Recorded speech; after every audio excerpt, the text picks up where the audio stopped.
we want to start? Obviously, the Zelensky thing is the biggest. Probably, yeah. Did you watch the whole? I watched the whole thing.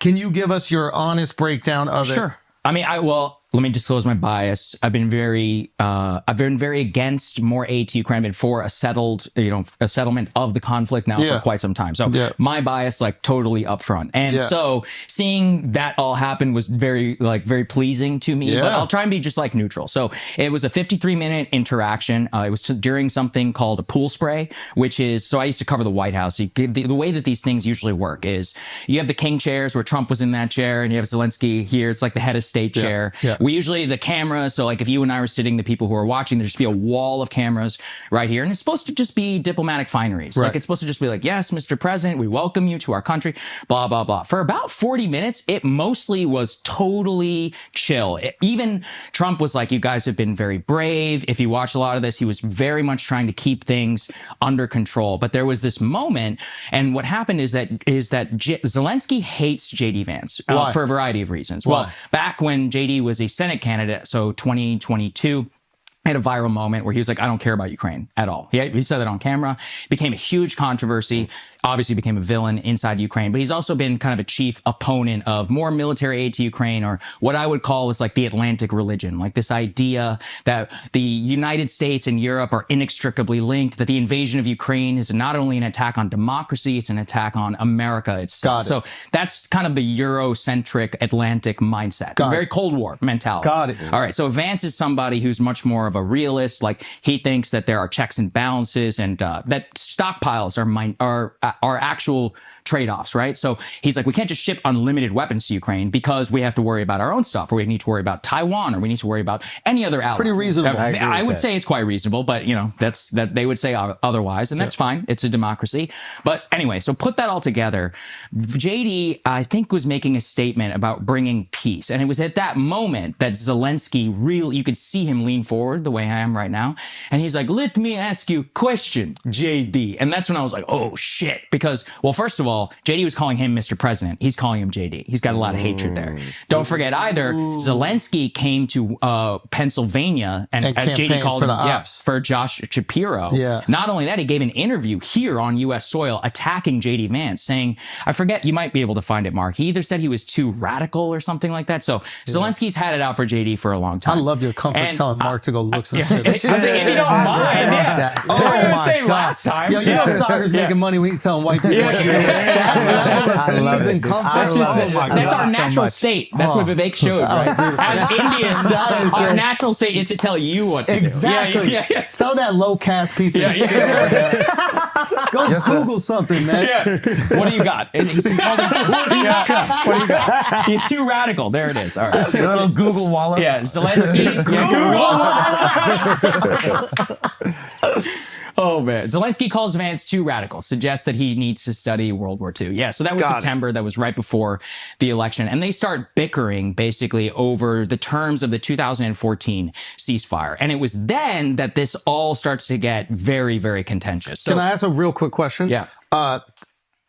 This whole meeting, was this to present the agreement on the ceasefire? Is that the idea of it? Well, there's no ceasefire yet. So it's called the minerals deal. So over the last, let's say, couple of weeks or so, the Secretary of the Treasury, Scott Bessent, went to Kiev basically to negotiate this long-term minerals deal. The terms of the deal it's kind of complicated, but like basically it would give the United States rights to Ukrainian rare earth minerals, and U.S. companies would effectively have a monopoly over that. In exchange, there would be an interest from the United States in a free and a sovereign Ukraine that would not be attacked. Now, Zelensky wants something called an explicit security guarantee. So if you attack us, we start bombing you. Exactly. So what he wants is full-blown NATO membership. That's not going to happen because it would mean Article 5 could get triggered. That would obviously bring the United States into a nuclear war. He's willing to settle for an explicit U.S. guarantee over what I think Ukraine controls now, although he's never even said that. That would be a concession for him. So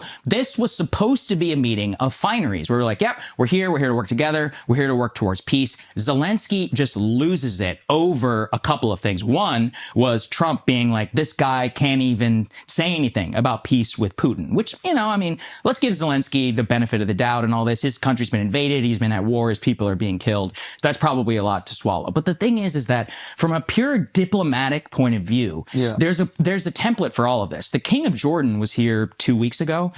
Him and Trump are huge differences over Gaza, right? Trump controlling Gaza. And Trump says all this stuff. Oh, we're going to control Gaza. Yeah, Jordan, they're going to give in. I mean, that the Trump King, Gaza IG post was I mean, it was wild. What the fuck? Fantastic. Yeah. Even the women with beards. Yes, you didn't see those that? women with beards I think were great. I mean, it's a very progressive Gaza. That's right. This is what Gaza's gone woke. Maybe that's why they cover him up.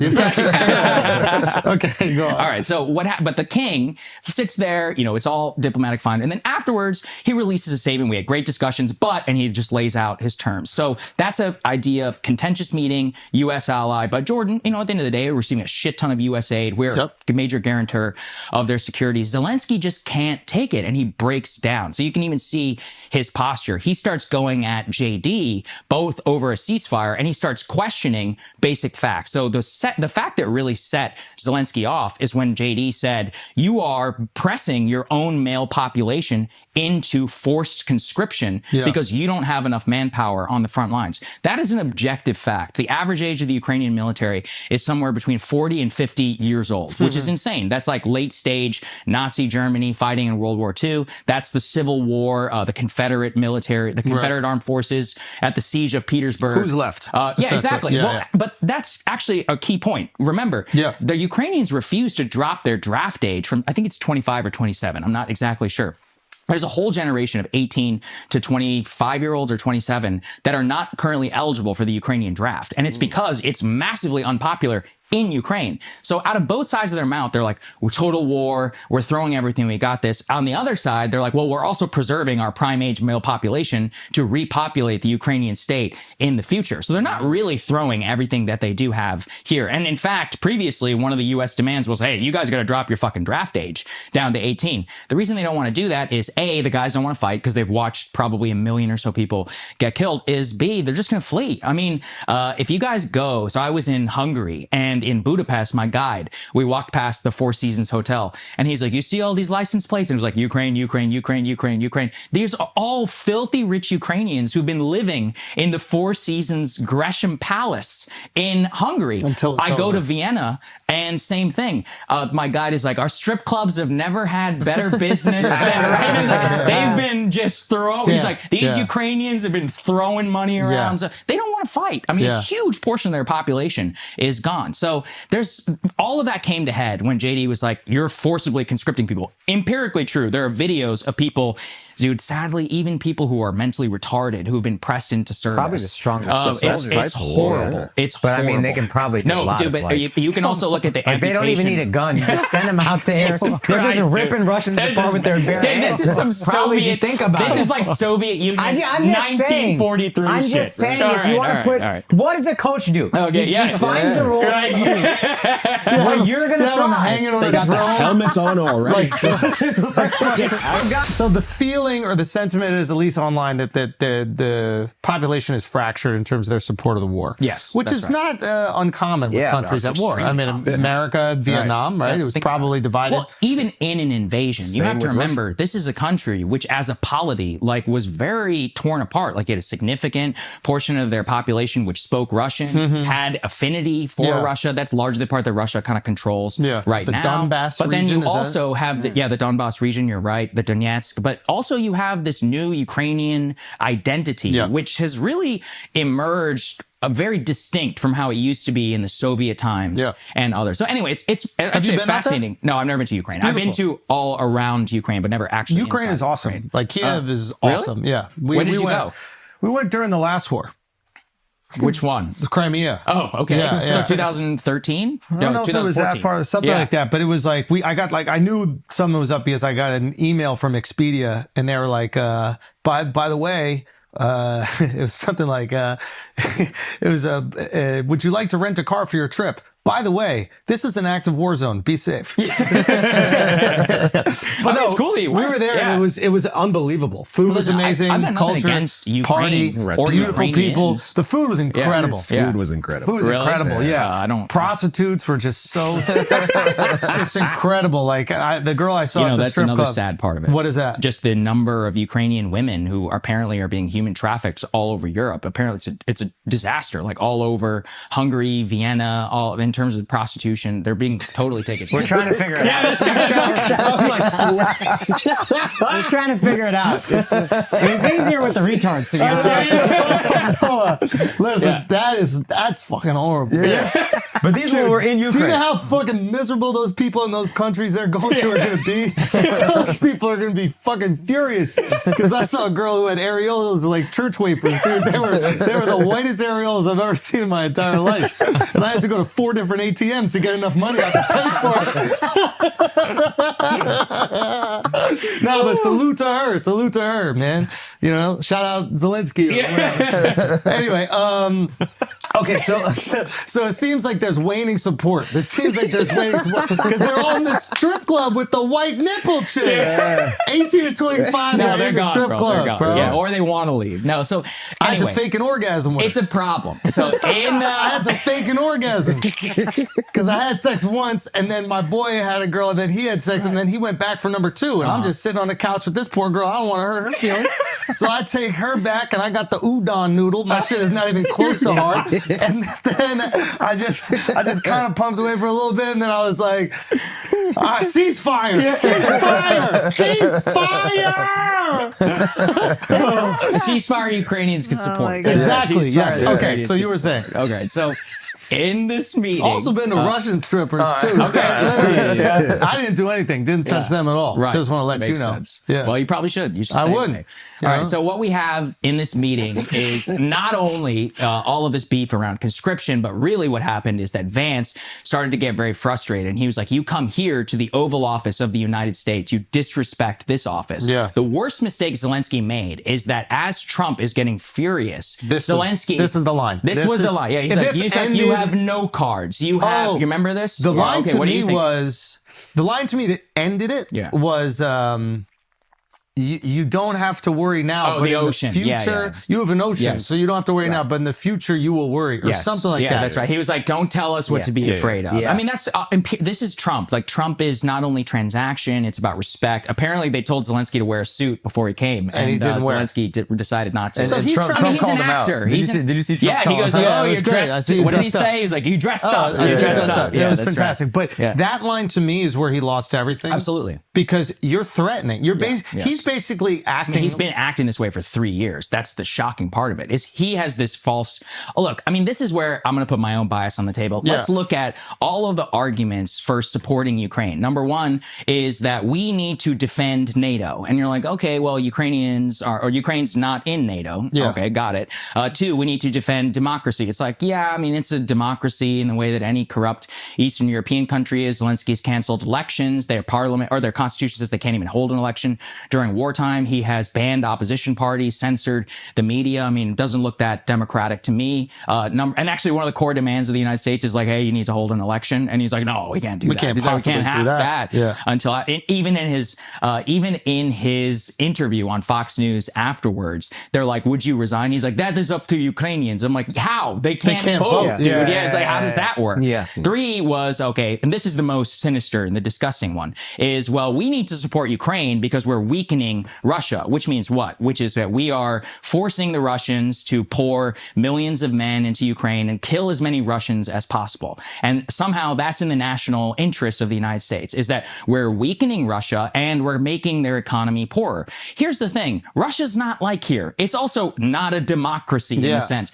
They don't give a shit about a million guys who get killed. Go look at their history. What always happens? The war's a disaster. It's a total shit show. They make up for it with the vast, population that they have. They pour as many people in there very inefficiently. They kill a shit ton. And for some reason, the population, I mean, they don't love it, but they're not rioting in the streets in the way that, I mean, in America. Yeah, it's like, dude, it's part of their lore. Like in the Soviet Union, they lost almost 20% of their population. That's a foundational myth of their country. So the idea that we have here is, hey, we've been giving you billions of dollars, and then you came up and you were kind of talking spicy to the person who's feeding you. Yeah, that's right. Now, I don't know why he thinks he can't just come kiss the ring. Does he think he'll lose the support of the people in Ukraine if he does it? I think he's... Why does he feel like he has leverage? That's what I'm trying to understand. I think he's been huffing European glue. So the thing is that if you look right now, literally as you and I are speaking, they're in London crafting a peace agreement, which they're going to propose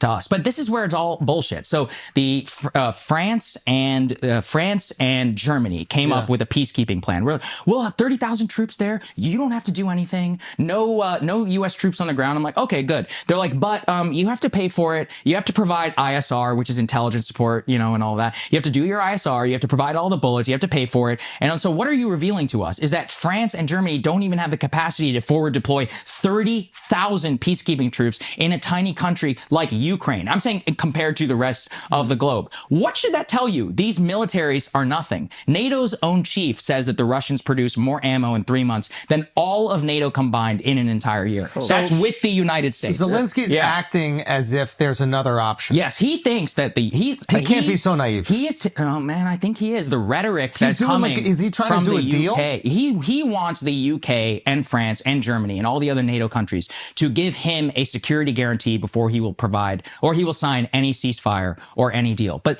again, as I just told you guys, any peacekeeping deal signed by France or Germany is bullshit without the United States. They don't have anything. So here's the thing. Why? They're paper tigers. I heard what he said. Yeah. I heard what he said in it, where he's essentially like, hey, we could do this ceasefire agreement, but they haven't respected ceasefire agreements in the past. Right. Which I understand. No, he's actually correct about that. So he's like, why would this matter if I do a ceasefire agreement if we know for a fact that they don't respect them in the past? It matters because Uncle Sam is the person who is signing underneath it. Well, that's the fundamental difference. We've also signed protections before for the Ukraine, if I'm not mistaken. You talking about Budapest?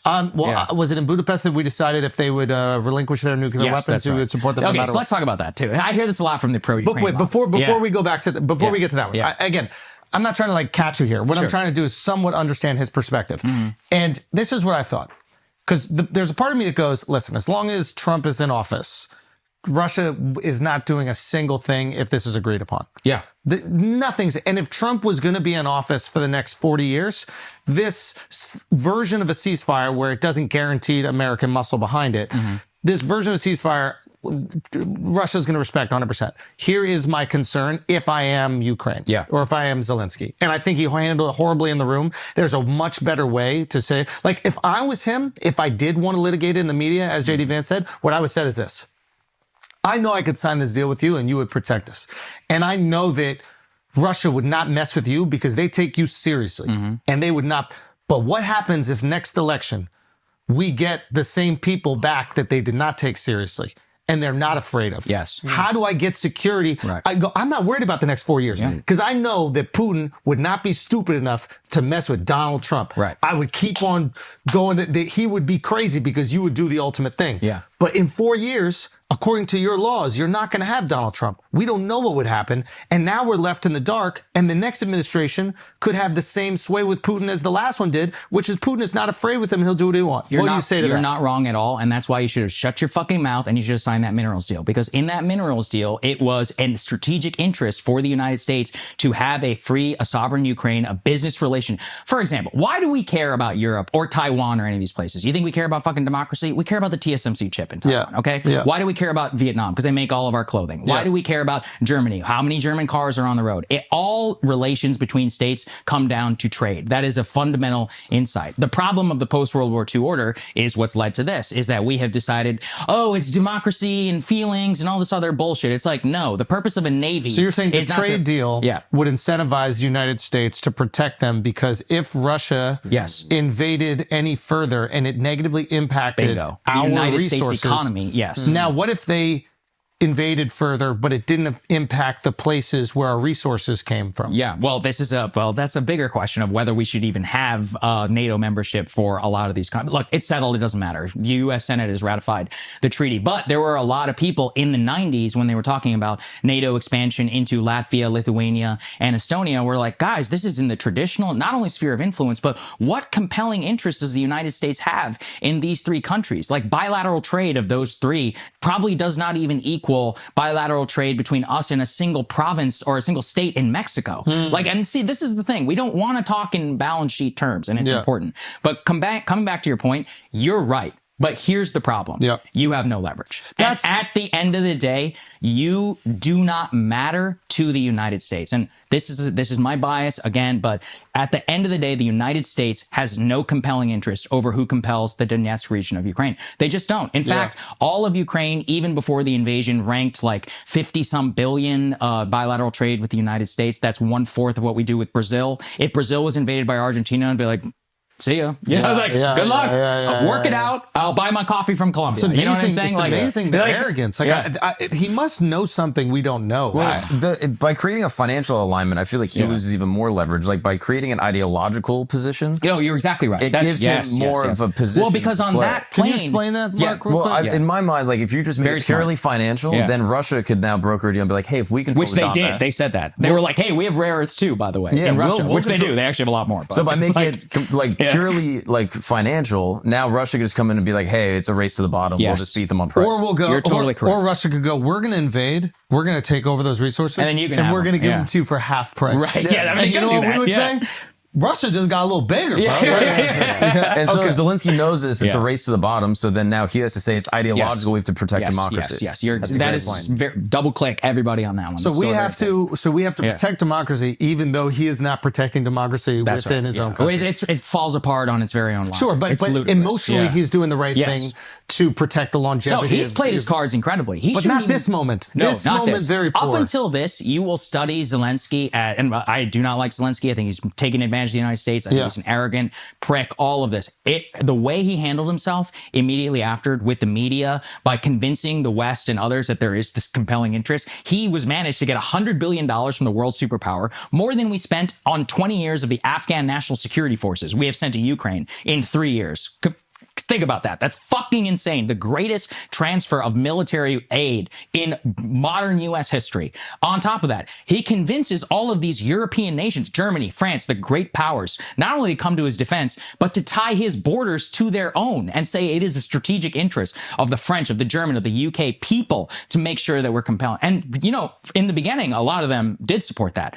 But, and this is where it all starts to fall apart, now we're watching what will actually happen with the Europe led by Europeans. So when we look at the polling that's in the UK and France and in Germany, they're like, support for Ukraine was sky high. Now they're like, should we continue or should we have a deal? In almost every country, it's flipped. So the Europeans are now in a position where they would probably have to increase military aid to their maximum capacity, give them everything not stripped down to the ground, and they would still maybe, I don't know, maybe 1/6 or something like that. And it wouldn't the United matter States to Russia provides. because Russia it wouldn't matter at all. I mean, already the United States, we have given Ukraine $67 billion in military aid. That's more than every other country in the world combined, right? Yeah. The Europeans are like, oh, we've given Ukraine a bunch of aid. It's like, bro, you've been them fucking refugees. Yeah, but I'm saying no matter how this is bullshit. But I'm saying you could throw guns and bullets are the only. You could throw 10 trillion at Ukraine and Russia will just match it with dead bodies. Oh, yeah, almost certainly. I mean, it's a little more complicated than that. I think the only thing that would really change is nuclear weapons on the ground, but which is not happening. Okay. But that's actually, let's return to that, because one of the ways that the Ukrainians often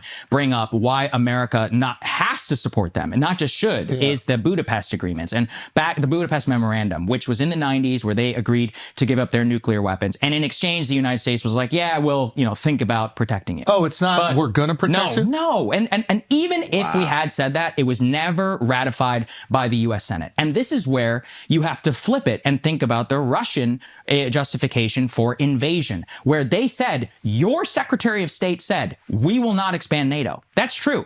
Our Secretary of State, Burns, under George H.W. Bush, he was like, look, we're not going to expand NATO. Don't worry about it. They were like, okay, that's the position of the U.S. government. Well, what changed? They lost the election. Bill Clinton came into office. George W. Bush came into office. They changed the policy. But the thing is that the Russians are like, but you said it. And what we would say is, yeah, what you just said, the administration at the time said it. That didn't make it the treaty binding obligation of the United States, where 2/3 of the United States Senate ratified we will never expand NATO. So no, it's not fair to say that America guaranteed. That's not how our system works, nor should it, right? The word of the president. It's not a king who sets foreign policy for all time. Exactly. And so the Budapest Memorandum, yes, it was a policy document, but it provides no obligation from the United States to lift one finger for Ukraine. And if we think about, again, where the Russians are coming in, they're like, okay, so in the post-Cold War era, you guys bombed Kosovo. Is that in NATO?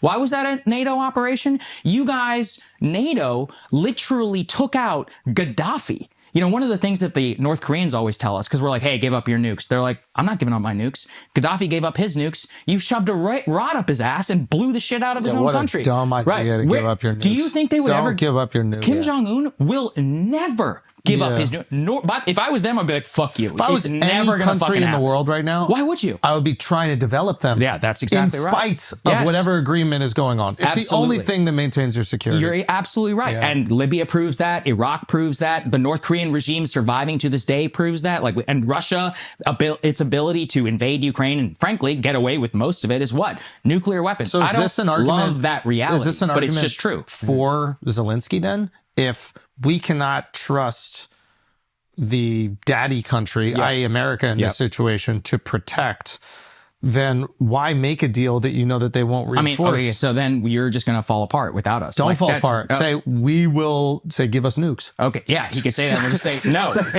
No. Next question, right? Say, give us nukes. You know what I would say? Develop it yourself then. If you're so great, you have all these great scientists, all of this, go ahead. Nothing's stopping you. You can do whatever you want. Right? But usually we do stop them. But if they're trying to enrich, I'll tell them this. If you guys want to go for it, go for it. I mean, you literally will. First of all, you're being invaded. Second, I mean, your country, their own analysts tell us that they'll fall apart in 3 months after the cutoff of U.S. aid.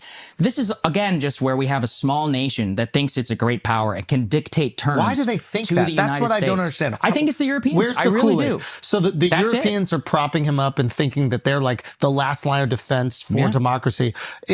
I can't fathom. How do you not read a spreadsheet? That's where I do. I'm like, bro, look at the number of bullets coming in. I'm just a moron. I'm not even talking about the spreadsheet. I'm talking about like, what interest does Putin have in expanding Russia into Europe? Well, here's the thing. Look, does he have an interest? In tradition, like, you know, Russia controlled vast swaths of all that territory. Latvia, Lithuania, Georgia, all of these parts were a traditional part of the Soviet or the Russian Empire. But here's the thing. 3 of those countries I just named are in NATO. So the interest you have to not do it is to avoid nuclear war. Also, Russia is a Christian nation. That's true. So I don't understand why he would expand west into Europe with all these Muslim countries like England and Germany and keep France. talking to him. You know what I mean? Like, go ahead, tell him. Why do you want Muslim nations added to Russia? I don't understand. That's right. He actually does use a lot of that, though. Really? He talks a lot about the Orthodox Church and about how Ukraine is attacking the Russian Orthodox, which is true. It actually has been happening. That's my and they're attacking the Russian Orthodox and how it's like a defense of Russian whatever. I don't like that stuff. But, so